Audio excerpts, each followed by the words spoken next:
Yo, what is going on, guys? It is Hart DFS, and today we are back with another NBA Draftkings slate breakdown. For those of you that are new, welcome. My name is Hart. I make daily NBA prize pick videos as well as daily NBA slate breakdowns on Draftkings. So a lot of good content for you guys to enjoy. So please hit that like button and subscribe. Do appreciate all the support. I apologize for not putting out a video for the Game 7 of the Celtics versus Heat. I know I said I was on Twitter, and then the weekend kind of got to me. I decided just to take it off. It was nice taking it off. I always suggest to you guys, if you're going through a bad streak, even if a good streak, don't be shy to take a day off. Gambling is addicting. Some people do have an addiction. So if you're feeling like that, or if you just really need a mental break like me, I just wanted to take the day off. It felt nice. Took it off, and now here we are. So revamped, re-energized, ready to get back into it. I wanted to start off with an early look at the game Thursday, so we have a few days until it starts. Some more news coming out, but if we want to take a look back at the last Warriors, but this is the last Warriors starting lineup. Obviously, Otto Porter Jr. was still hurt because of his foot, but they obviously started with Green, Wiggins, Looney, Curry, Thompson, Bielitsa played some off the bench. Same with Poole, obviously. And yeah, you kind of get the deal. It was a little bit of a blowout. Otto Porter Jr. was out. They have guys coming back. But if we take that in mind, this was the last game the Celtics played the Warriors. The Celtics starters were, all normal. Grant Williams off the bench. Tice played a bit. Derek White, Pritchard. But they had Tatum, obviously. All this. Their starting five was the same as what they were doing now. But the Warriors was obviously different. Otto Porter Jr. started. Looney, Curry only played 14 minutes. Thompson played the whole game. Poole played the whole game. Draymond came off the bench. Kuminga played. Obviously, there's some guys at the bottom who played because it was a blowout, got some run, but obviously didn't have Wiggins. So there's just a lot to kind of wait and watch out for in this series when it comes to, who's going to start, who's going to play some minutes. Let's see. I wanted to scroll down to find this for you guys. Okay, here it is. Underdog. That is. So Otto Porter is on track to play Thursday, so that's big news to look at. Gary Payton is also trending to be a game time decision. I bet he plays. I'm just not sure how many minutes, so we have to keep an eye on that as well. And that's pretty much the whole news on the Warriors side. Obviously, it's big news because it does affect the rotation, and the bench rotation. We know Steve Kerr is horrendous when it comes to, letting us know who's going to play. It's always a toss-up, coin toss. One day, some guy will play 25 minutes off the bench. The next day, he'll play 5 or get a DMP. So really got to keep an eye on those injury news when it comes to Otto Porter Jr. and Gary Payton Jr., or the second, I should say. Make sure to follow me on Twitter, HartDFS. Answering any questions, talking DFS, putting up core plays, prize pick plays, stuff like that. So check me out there. And to keep you updated on the news for the, that key rotation off the bench for the Warriors. If we look at the line, the Celtics are 3.5 point underdogs to the Warriors, 212 and a half over under. Warriors 3.5 point favorites going into this game Thursday. And we have the big kahuna, the $1 million to first tournament champions, the semis entry. So huge prize pool for this game Thursday. Very excited for that. So let's get into the breakdown. Just got all that stuff, the pre-stuff out of the way. So now it's time for the breakdown. Tatum, 10-6. I think the key to this first game is just to try to see how they're going to match up. I think the Celtics are a very tough matchup for the Warriors. I'm big fans of both teams. I know I really like pretty much every player on both sides. So it's just going to be interesting to see how the Warriors do match up with the Celtics when it comes to pretty much the whole starting five. Obviously Andrew Wiggins will most likely be on Tatum. Jaylen Brown, I would assume Draymond, but, who knows? Who really knows who Draymond will guard? Maybe let's just say Draymond guards Jaylen Brown. But then it's just who is going to guard? Let's just do, Warriors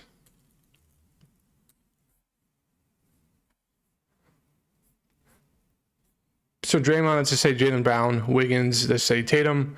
Looney, what? Robert Williams. Then who's guarding Horford and who's guarding? Who is the fifth? Horford, Williams, Brown, Tatum. Who am I missing out? Am I really blanking on this?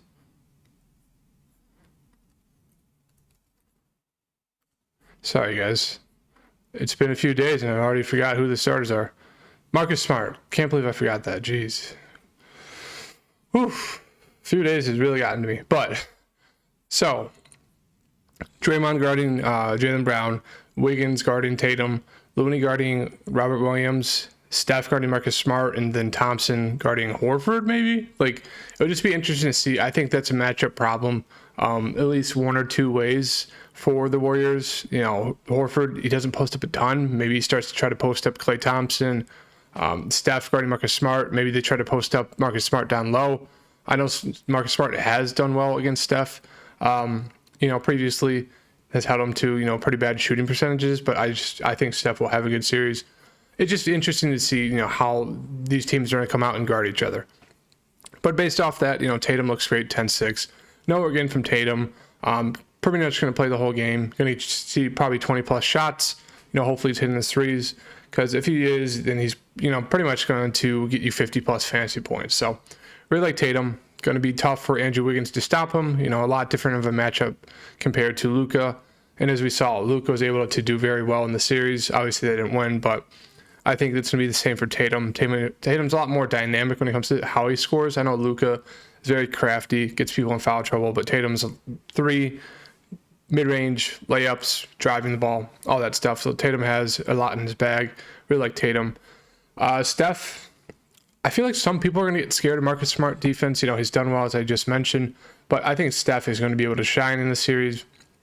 Coming off that bad game versus Dallas, didn't have to do too much, but I really like Steph in the spot 10-2. As we saw, he's the Eastern Conference or the Western Conference Finals MVP. I think that carries over into the finals. He's got a lot of experience. The Boston side has 0 experience when it comes to the finals. So I do think we'll see that maybe closer to the end games if it goes to like 5, 6, 7. But I do think it will help him in these beginning games as well. So really like the two at the top for the Warriors and Celtics. Jaylen Brown looks pretty decent. 9,200, the price came down. It's just at times he is a little scoring dependent. He can have these huge games, start off, very, very hot, and then he kind of sputters out. But as you can see, he's been pretty solid the playoffs. I do think it's one of those where whoever's guarding Jaylen Brown, maybe it's Klay, who knows. I think it's going to come down to, him and Marcus Smart as like the key players for the Boston side. Maybe, not Marcus Howard, but maybe Howard for a little bit. Al Horford. Maybe he can become a key player like he did versus, Miami for a game, before that Milwaukee 2 games. So it'll be interesting to see how the first game goes, and it'll be a lot easier to, kind of predict the next few games after that. But really, I'd say Brown right now for me, it's just a secondary play at 9,200. I'd rather get to Smart, who, has flashed upside. 47 in that last game. Kind of disappointed myself I didn't play last game. I was going to play lineup even without putting out a video, and I was going to go back to my lineup from the day or the game before, which was Marcus Smart at captain. So I think I would at least cash, if not done really well, because I would have had Smart, Horford, Jason Tatum, Jimmy. So I think I would have done very, very well. Super frustrated at that, but really like Marcus Smart, 8,200. I think it's going to be, once again, a great captain play. Steph Curry defense, it's just going to be a matchup issue when whoever they're going to try to switch off Steph on the ball handler, but I think he's going to get caught up in a lot of pick and rolls, and it's going to be tough for Steph to guard people. So I do like Marcus Smart.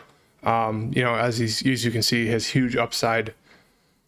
8,200. I think it's just, I think Jaylen Brown is going to be super low owned at that price. Maybe not super low owned, but he'll be low owned.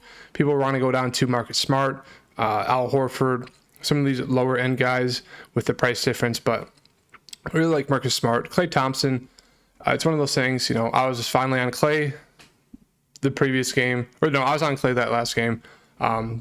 very less cash, but it's one of those where Clay was on fire from 3, 8 of 16, 44.5 points.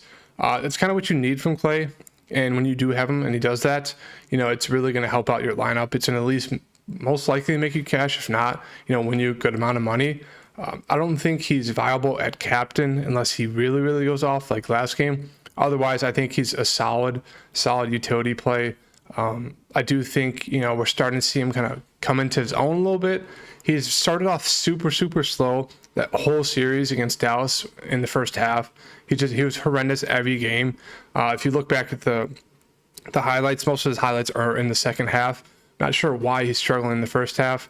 But yeah, he's starting to come to life a little bit, 32 last game. So really like him is kind of not a sneaky, but like a decent utility play in the mid-range.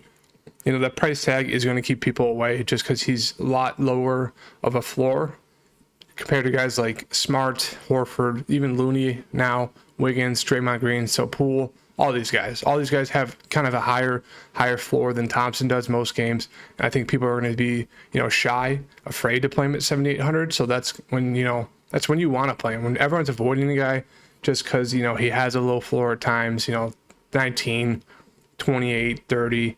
When he's in the 9K range, he's coming down to 7,800. As we see, he can have huge scoring games and he can get some peripheral stats as well. So if he pairs both of them, we could see a 50+ point, outing from Clay fantasy point wise. So really like Clay as a kind of like a contrarian play in that range. Al Horford, I mentioned, you just need him to get involved offensively because he's been able to put up some great games fantasy point wise without even scoring much. 5, 34 fantasy points, 6, 30, 2, almost 30. So as we see he's going to get you the peripheral stats. It just comes down to if he's getting involved offensively. Those past 2 games, shot the ball very poorly. Otherwise, he would have pretty much smashed. So Al Horford's looking like another great play at 7,600, especially captain play.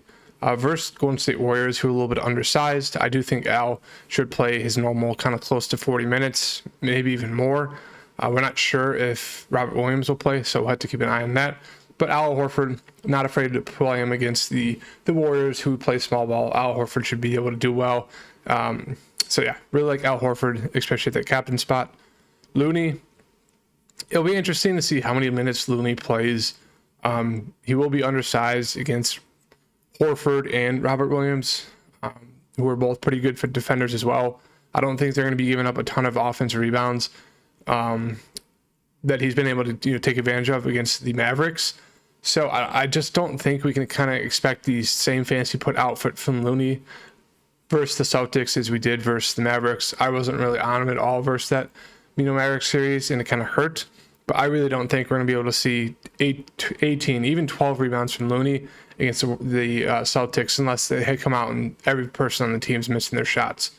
Otherwise, I do expect Looney kind of come back down to that 30 fantasy point below range at 7,400. I think it's just an okay play. Once again, we'll have to see what the rotation is. Otto Porter Jr. is back, so maybe Looney loses a few minutes there. Maybe they'll play a guy like Gary Payton Jr. or the second, some good minutes off the bench. Maybe see Bielitsa, who really knows as of right now. But Looney, I just don't think I'm going to go there. I don't think he has the impact this series as he did last series. Wiggins, 7,200. It'll be interesting to see who matches up with Wiggins on the Boston side. So this is kind of like a flip-flop, who's going to guard the Boston guys. Who's going to guard Andrew Wiggins? As we saw in that Mavericks series, he was very aggressive, more aggressive than usual. Rebounding the ball a ton as well. 7,200, the price came down a good amount. He does have some upside. I don't know if he's captain worthy, but he's definitely utility worthy. As you can see, got close to 50 fantasy points that one game, shot the ball 20 times. I do expect to see Andrew Wiggins kind of be that aggressive guy. They're going to try to lock up Steph and Clay. So it'll be interesting to see who's on Wiggins. Really like him at spot 7,200. Draymond Green looks like a decent play for me.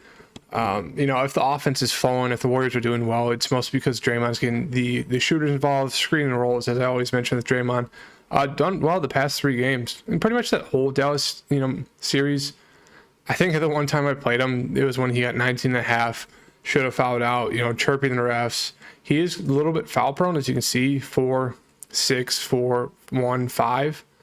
The Celtics, all their players can score besides Robert Williams, so does lead Draymond to some tough spots because he's a very aggressive defender. That's even, in minute he put up 39 fantasy points in a blowout in 31 minutes.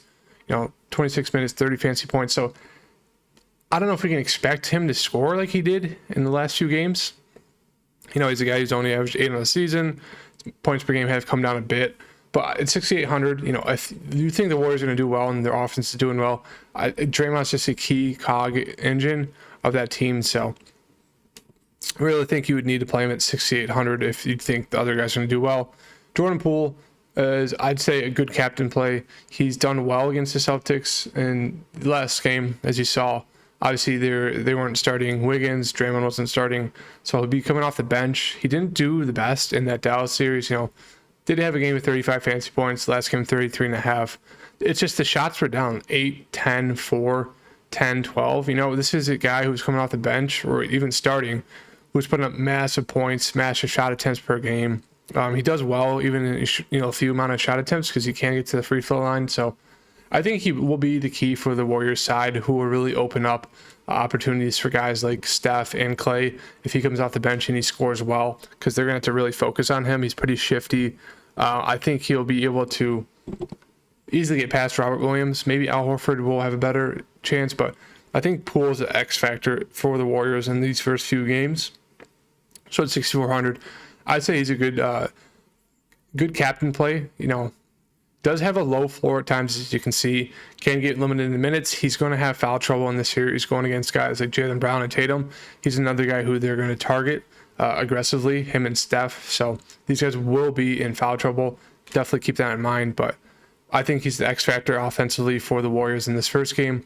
I do think he has enough upside as a captain to get you there. Haven't seen it in a while, but we know he does possess that ability if he's really hitting his shots. Robert Williams, what to see if he plays. Was limping in that last game, only played 15 minutes. I don't think he played in the second half.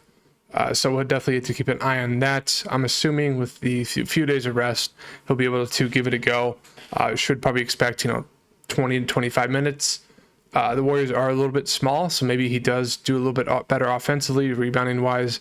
So I don't mind getting to Robert Williams 6,200. We'll just have to wait for the news on that. Derek White is a guy who will see, 20 to 30 minutes. It really depends how he's playing. He can get in foul trouble, as you can see the past, last 3 games, 4, 4, and 3. He can have an upside. As you saw, 39, 27, 43. I think that's a little exaggerated. Marcus Smart got in foul trouble one of those games. He was also injured and out one of the games. Derek White started, I think, that first game, 41 minutes, won 4-14, but he got fouled, I think, 3 or 4 times that sent him to their free throw line. Got some points there. Kind of had everything fall to him perfectly to be able to get to these fantasy point ranges. I'm not saying he doesn't have upside, but he's probably going to be close to 20 to 30 minutes. Maybe he gets extended if he's hitting the shots. Done well, those past few games for them. Only played 19 minutes because he did get injured in that third quarter. Got hit on the head. Probably would have saw closer to 25, but I just think it's a little bit of a force. 5,400, looks okay play for me. He can come out and throw up a dud in 20, 25 minutes. So, I'd say expect more of these fantasy scores from Derek White. Coming off the bench, he should have a little bit better opportunity to score against the Warriors, smaller lineups. But he's a guy that is sometimes very risky. So 5,400 looks okay for me right now. Grant Williams, we'll probably see 25 to 30 minutes. Kind of depends on if Robert Williams is playing or not. If Robert Williams is in, I say we see at least, probably 25 to 30. If Robert Williams is out, I'm assuming Grant Williams will start and see 30 plus. It just comes down to if he's hitting his threes and getting you, a block or a steal, a couple of rebounds. He's pretty, 3 dependent. So if he's not hitting his threes, he's going to bust. Had a tough series against the Heat. As I mentioned, the Heat were going to be able to defend him way better than the Bucks did, and he just had a bad series. So I do think this is going to be a little bit better of a series for him. The Warriors, they got smaller guys, but I just think there will be more opportunities for him to be open than he was in that Miami series. So I don't mind getting to him at 4,800. Even if Robert Williams is playing, I do think that's a little, decent contrarian play, especially if he hits a couple threes, he's going to get an extended run. So I do think that they like his ability for how big he is and quick he is to be able to guard people as well. So I don't mind getting him at 4,800. Otto Porter Jr., as the news said, is most likely going to play. I would assume, his normal 25-ish minutes. He doesn't really get extended past that, even if he's doing well, just because of how injury prone he is. Any more minutes than that, and his body will just break down. He's made of glass. But in 25 minutes, as we can see, he has, a good amount of upside, 29, 21, 24, 29. You get the deal. Going to come in, score some points, get some rebounds, get some assists, maybe a block or steal. Has shot the ball well, even in, small amount of time, small amount of attempts. So 4K looks like decent value playing against Boston. Pritchard, I don't think sees maybe 10 minutes, 15 at most, even at that time. I just don't think he's worth it as of right now with, the Celtics pretty much healthy. And then the rest of the guys on this Warriors side, it'll be interesting to see who gets run. I can see Kuminga, getting run in this series. Just because he's a big, he's like, 6'9", 6'10". He's athletic, he's long, he's quick, he's fast. Maybe some guys on the Warriors side get into foul trouble, like Wiggins or Draymond. Maybe will throw Kuminga in to try to guard guys like Brown and Tatum. As we saw in that second to last Dallas game, he's got run off the bench and he was producing. I think he had like 8 and 8 through the first 2 quarters. So at 2.8K, definitely worth a dart throw. We'll have to see how the Warriors end up playing their rotation, but do think we can look into that. Kuminga dart throw play. Tice, maybe he plays a little bit more this series. The Warriors like to go small. Maybe Tice gets more runs somehow. I don't really see how he does, but maybe he sees closer to 15. Even if he does that, I just don't think he's good enough to play at 2,400. A little too pricey. Would rather take that dart throw on Kuminga. Moody, maybe he gets run this series as well. He got some run in that Maverick series, but without a Porter Jr. back, Gary Payton the second back, maybe Gary Payton takes over Moody's minutes. So I'd say I'd rather take a shot on Gary Payton, who will probably be very popular at 1,600. I do think we can, if he's going to play, I do think we expect 15 minutes, if not more. He's not the best scorer, not the best point per minute guy, but he's going to get you probably a steal game, if not more. As you can see, average 1.3 on the season. He can score, he can hit some threes. He can drive the basket, get some dunks. He's going to be like a mini facilitator, kind of like a mini Draymond. Not going to go out there and score a ton, but can get you some rebounds, assists, some steals, maybe a block. So 1,600 looks like a great dart throw if he plays. If not, do expect Moody to get, but maybe 10 to 15 minutes. And then Bjelica might play 15 and 20 minutes. We'll have to see. It's just one of those things we don't know with Steve Kerr. Maybe they all don't play. Maybe the Warriors just run like a 6-7 man rotation. Iguodala is back as well, I think. He's questionable. That's another forward. So maybe they just lean on these veterans like Iguodala, Otto Porter Jr., and then Gary Payton off the bench, and they don't play Kuminga and Moody. So it just, I don't think you have to get to Iggy. He does have some upside if he hits some threes. He can get you like 3 assists, 3 rebounds, a block, maybe 2 steals, maybe like 4 or 5 points, and that's going to add up, get you in the 20s and $1,000, even in like 15 to 20 minutes. Viable. So be interesting to see who of these guys plays. I would lean towards playing the veteran guys like Iggy, who's played, Iguodala, who's played in the finals before, has won it before, has that experience. A guy like Gary Payton Jr., who they really like as a defensive player, he would get more run than a guy like Moody and Kuminga. Otto Porter Jr. has, veteran experience, so maybe the Warriors ride with those veteran guys. What to see, what to wait on the injury news. But that's kind of the early look breakdown on Thursday's slate. So if you do enjoy the video, please leave it a like. I know it's a long one, but a lot of stuff to go over, to talk about in this game. So please leave a like. Let's try to get to 25 likes in this video. Subscribe, turn on that notification bell, and I'll see you guys in an early look prize pick video, either coming out today or tomorrow. So thank you guys for tuning in. I'll see you guys in the next video. Peace.